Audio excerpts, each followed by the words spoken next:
안녕하세요. 제주 책방 운영자입니다. 구독과 좋아요 부탁드리고요. 오늘은 유튜브 컬처라는 책을 소개하겠습니다. 유튜브에 대해서, 유튜브가 세상을 어떻게 바꾸어 놓은지에 대해서 이야기한 책인데요.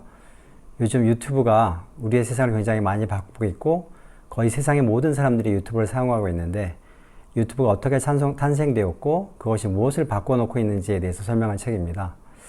유튜브는 2005년 2월에 처음 만들어졌다고 하는데요. 2005년 2월에 만들어진 이후에 Me at the Zoo라는 비디오가 최초로 업로딩 됐다고 합니다.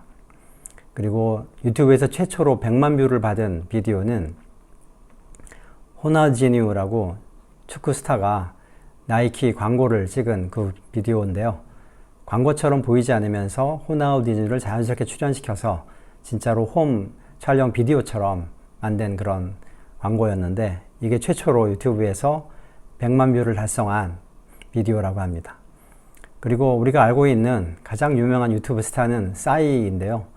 싸이는 최초로 유튜브에서 20억 뷰를 달성한 그러한 비디오를 가지고 있습니다. 그런데 싸이의 강남 스타일 때문에 유튜브 조회수에 문제가 생겼다고 하는데요.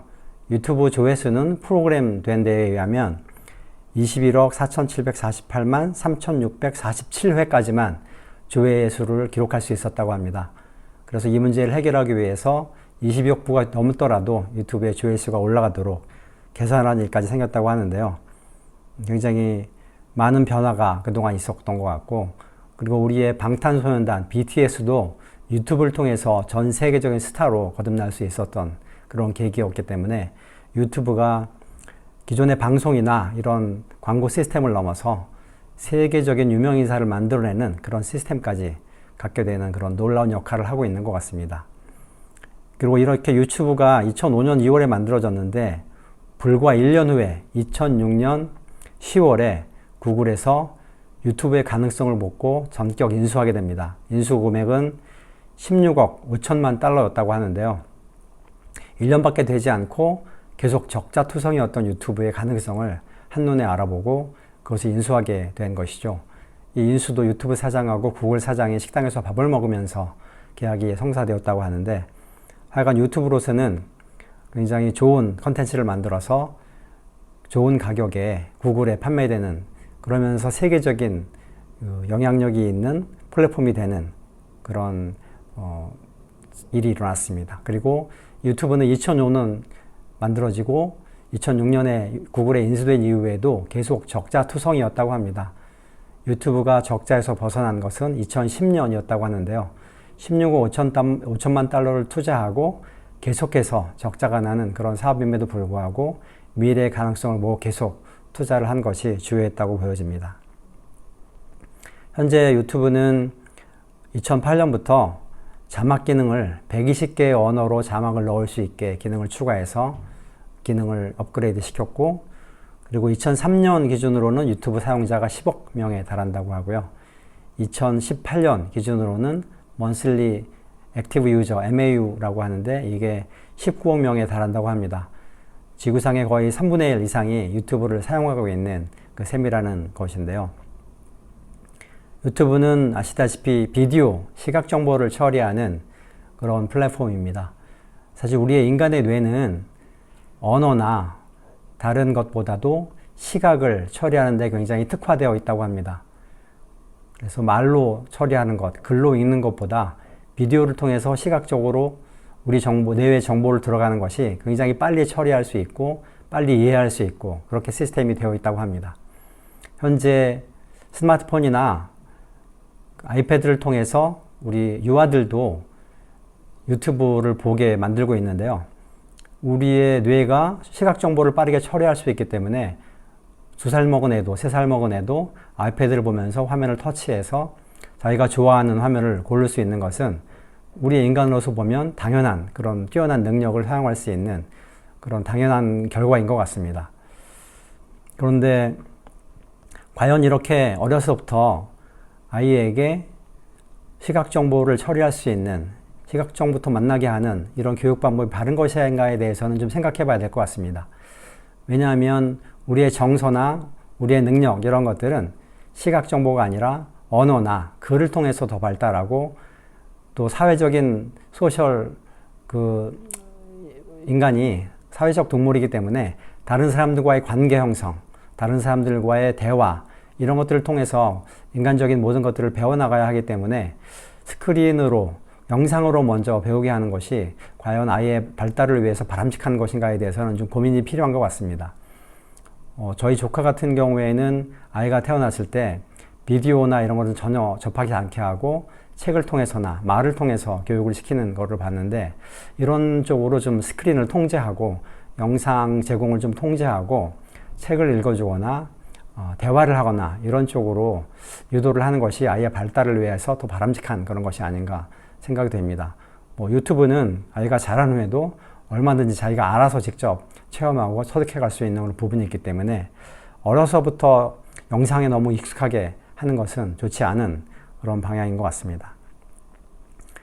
그렇지만 현재 MZ세대는 우리 세대와는 완전히 다른 그런 세대인 것 같습니다. 이미 어려서부터 스마트폰이 생겨나서 영상에 익숙한 그러한 세대인데요.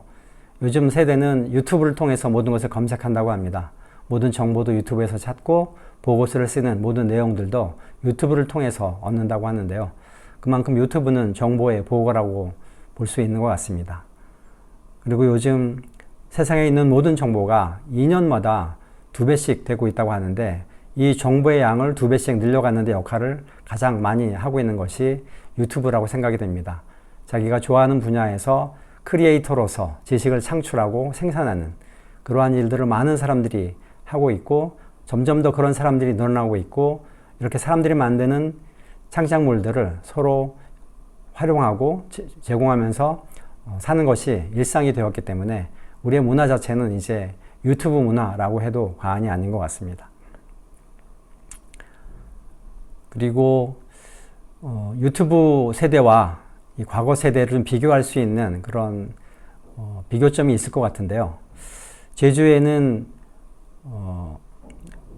디지털 매핑을 활용한 전시관이 2곳이 있습니다. 빛의 벙커라는 곳이 있고요. 그 다음에 아르테 뮤지엄이라는 곳이 있습니다.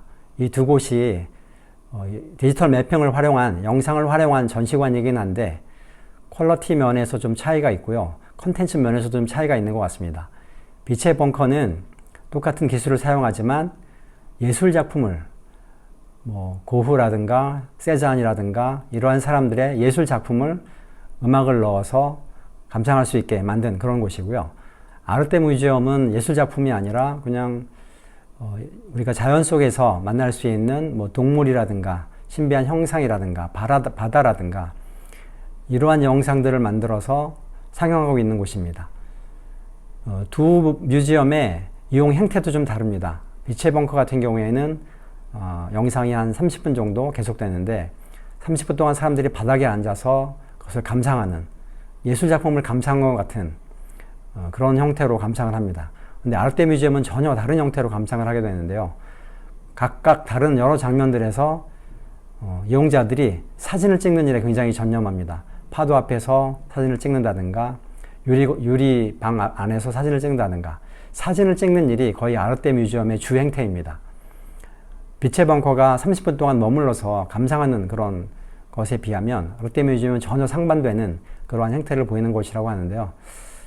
이것은 이용자의 평가에서도 그대로 드러나는데요.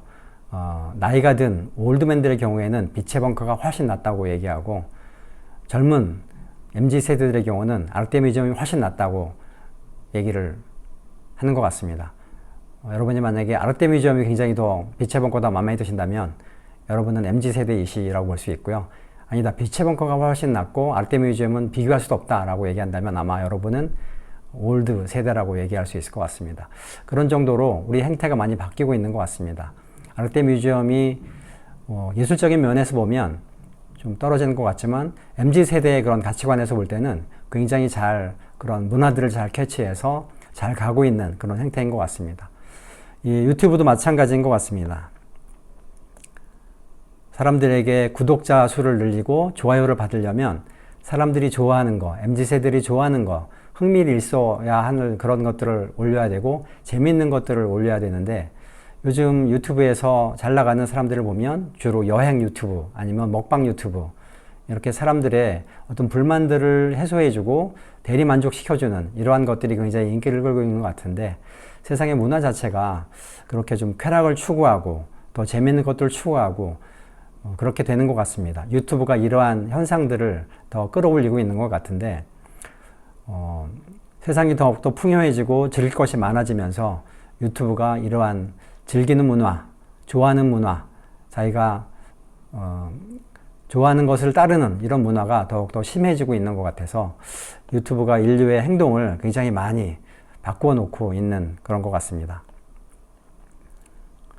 그리고 이 유튜브를 통해서 많은 크리에이터들이 비디오를 생산하고 있는데 이를 통해서 또 광고라든가 이런 어떤 일정한 기준을 충족하면 또 돈을 거기서 벌 수 있는 구조가 되기 때문에 이제는 유명한 먹방 유튜브나 여행 유튜브 같은 경우에는 뭐 촬영 기사라든가 편집자를 채용을 해서 하나의 회사로서 운영하는 경우도 굉장히 많이 있는 것 같고요.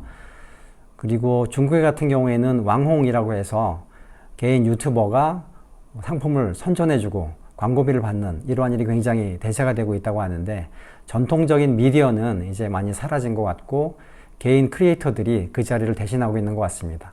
그리고 개인 크리에이터들이 상품을 써보고 그것에 대한 장단점들을 굉장히 솔직하게 리뷰해주다 보니까 소비자들이 그런 것에 대해서 더 신뢰를 갖는 것 같습니다. 곧 한 명의 신뢰를 받는 유튜버는 굉장히 큰 역할을 할 수 있는 그런 사회가 된 것 같습니다. 그리고 점점 더 전통적인 미디어, 전통적인 광고 기법들은 이제 사라지고 개인 미디어가 이 세상의 어떤 광고 시장을 지배하는 그런 대세가 되지 않을까 생각이 됩니다.